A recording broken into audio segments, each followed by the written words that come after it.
नमस्कार, मेरा नाम उज्ज्वल किसला है और आज मैं आपके सामने दीनबंधु मित्र के विषय में एक प्रेजेंटेशन पेश करने जा रहा हूँ। आइए इसे देखते हैं।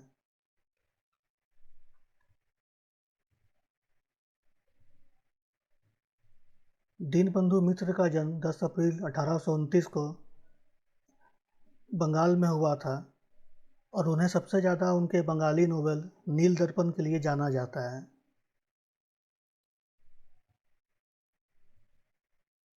आइए बात करते हैं उनके शुरुआती जीवन के बारे में। दीनबंधु मित्र का जन्म चौबेरिया विलेज, गोपाल नगर, 24 परगना में हुआ था। उनके पिता का नाम कलाचंद मित्र था और वो कुलीन कायस्थ परिवार से आते थे।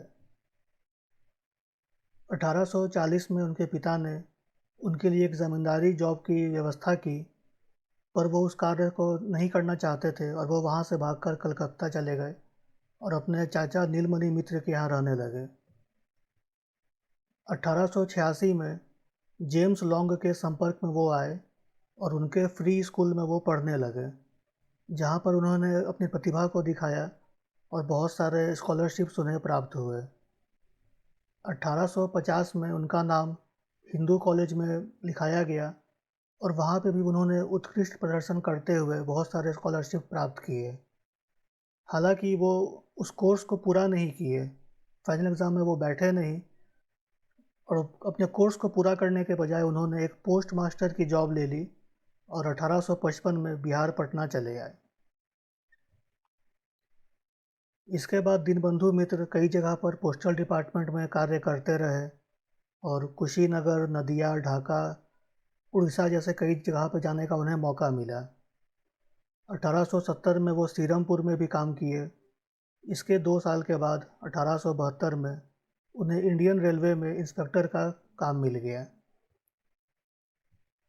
आइए बात करते हैं उनके लिटरेरी वर्क्स के बारे में। तो दीनबंधु मित्र जी ने बहुत सारे नॉवेल्स और लिखे थे।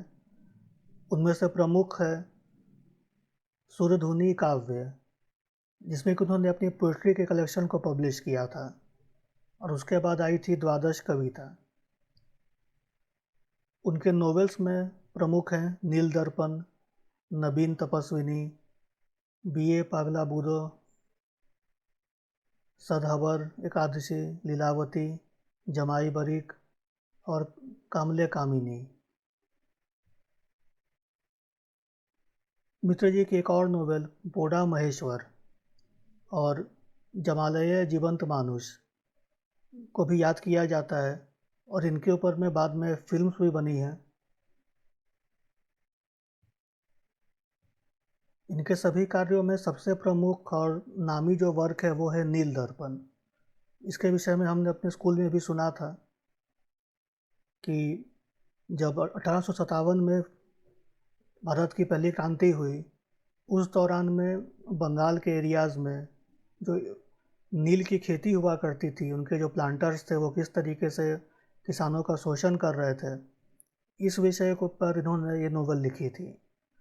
जब वो पोस्ट मास्टर के तौर पे काम करते थे तो उन्हें कई जगह जाने का मौका मिला और उन्होंने सामने से लोगों की तकलीफ़ को देखा और उसी सब बात को उन्होंने इस नोवेल में लिखा था।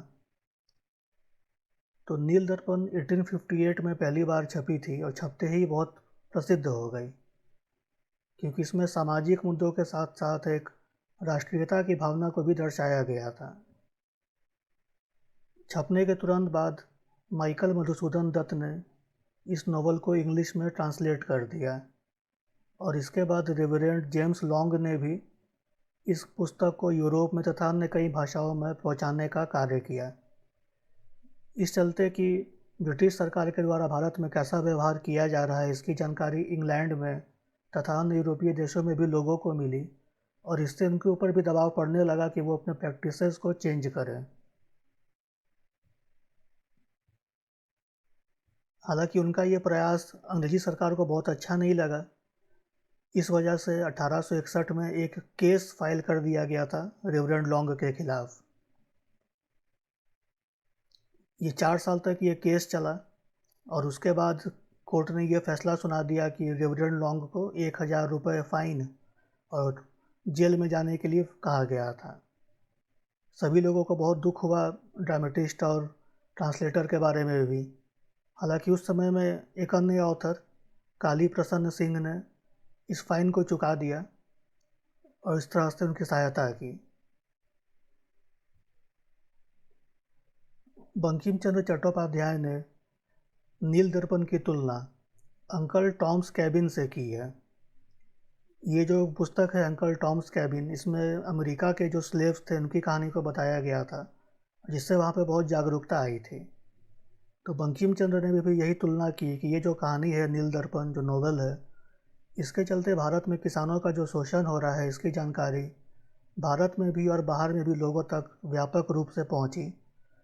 और इस दशा को जानने के बाद लोगों में के मन में सहानुभूति आई और अंग्रेजी सरकार को भी इसके विषय पर फिर ध्यान देना पड़ा।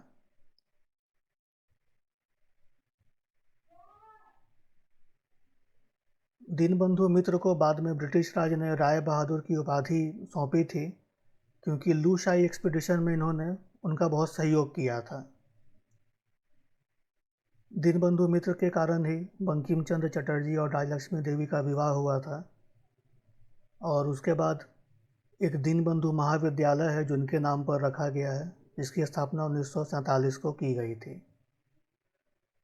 दीनबंधु मित्र और उनके नील दर्पण नोवेल ने भारत के लिटरेचर हिस्ट्री में अपना एक नाम बना लिया है और इस चलते इन्हें एक महान मॉडर्न ड्रामेटिस्ट माना जाता है और बांग्ला लिटरेचर का एक पायोनियर माना जाता है। दीनबंधु मित्र एक अच्छे लेखक के अलावा एक सोशल रिफॉर्मर, एक नेशनलिस्ट भी रहे और उनके कार्य ने आगे के लोगों को बहुत प्रेरणा दी। इस प्रेजेंटेशन को देखने के लिए आपका बहुत बहुत धन्यवाद।